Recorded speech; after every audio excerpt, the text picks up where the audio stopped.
It doesn't, like, people just don't understand why, like, they can't grasp our, like Noam Chomsky, I think he was quoting somebody, or if this was his own words, I think it's actually his own words, but like, people outside the country or people that criticize our foreign policy just can't grasp our exalted high ideals, of freedom and democracy. They don't understand how, we can free people by bombing them. I don't know. But I guess that's about it for me so far. I was going to ask. I just wanted to say something about that before you went on. One more thing before we go on. I apologize. I don't mean to elongate anything. But the other thing you have to understand with the media is what's called the tyranny of the official. In that the media primarily relies on what they refer to as official reports, which means if it doesn't come from what they perceive to be an official report, which generally is government sources, government press releases, corporate press releases, etc., then it didn't happen. For instance, and you can see this all the time, the U.S. State Department killed 14 terrorists in Iraq. Insurgents claim they killed 14 servicemen, but that could not be corroborated by the State Department.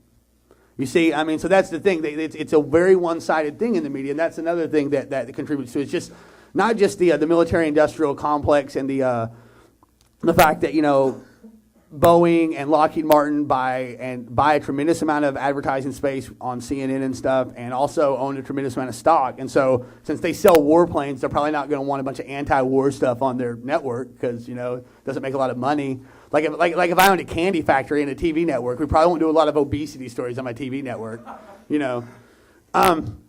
But besides that, it's just sloppy journalism. There's the other thing about governments, especially in the age of 24/7 news environment, is that governments constantly supply you material. You got to have something on the air all the time. If you don't have something on the air, MSNBC will have something on the air, and if they don't have something on the air, Fox News will have it, and the CNBC will have it. Maybe ABC will do a special report. So the government puts out literally thousands of press releases every day. Every single day. They have like hundreds of press conferences on a state, federal, and local level. So that's if you're in the media and you're not really interested in getting any more of the truth across than you absolutely have to, you can just rely on that. It's going to be there. You got to have something on the air anyway, and that's always coming. It's harder to go interview a dissident from Iraq. It's harder to get the other side of the story. You might as well just go with this because your bosses don't want you to do it anyway. They don't want you to go into depth anyway. That's called gatekeeping. And so you might as well just rely on the constant flow of information that's there. If it turns out it's fake later, you can issue a half retraction. But really, that's the way. It's called the tyranny of the official. And I think everybody should know that plays an integral component within hiding news from you as well. Because obviously the state's not going to give you all the truth. Just they don't want to be embarrassed. They don't want you to what they would call national security. What have you.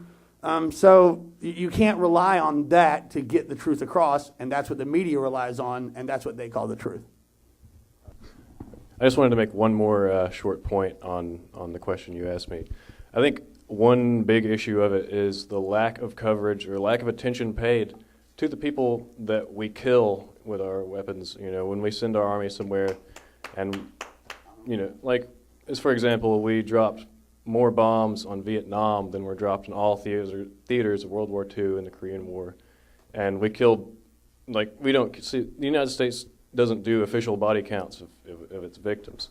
So, there weren't, they didn't report that we've killed at least, over 1 million people by the first year, first 3 or 4 years of the war. And that there's estimates that it's between 3 and 4 million civilian, just people, not necessarily civilians, but deaths from that war are totaled about 4 million, according to several different estimates. There's they vary widely. We don't know within millions how many we actually killed, or not necessarily we, but our government and America. But there's definitely a lack of attention paid to, for example, here's another good example. The sanctions regime we forced on Iraq after the first Gulf War basically, stopped shipments of, food supplies and other things, medicine, and Iraq's own government agencies counted that at least 1 million people died from those sanctions, like civilians in the country that were already impoverished, and Iraq had a good universal health care system, and then that collapsed, and nobody could get the access to health care or food or anything. I mean, not nobody, but very few, and at least 500,000 of those million were kids. And if the media reported that in the United States, I think the American public might have a slightly different opinion on what our foreign policy against Iraq should be. Raymond, as an activist, I assume that you are constantly having to tell people what is wrong with the way that their particular views are, or perhaps how they can change them. And I think at some point the left and activists, radicals become very vulnerable to what's called the Dr. Doom phenomenon. And Michael Albert puts this pretty well. The left or radicals or anarchists or social libertarians are like a doctor who tells you how horrible things are, and you ask that doctor, well, that's terrible. What am I going to do about it? What are you going to do about it? And then he continues to tell you how bad your problems are, and then you ask him, well, okay, I understand it's bad. What are we going to do about it? And he continues to tell you how bad things are. If we could end tonight by talking a little bit about what can be done, what solutions there are, what organizations there are, either in Chattanooga or in the surrounding areas, to help people find solutions.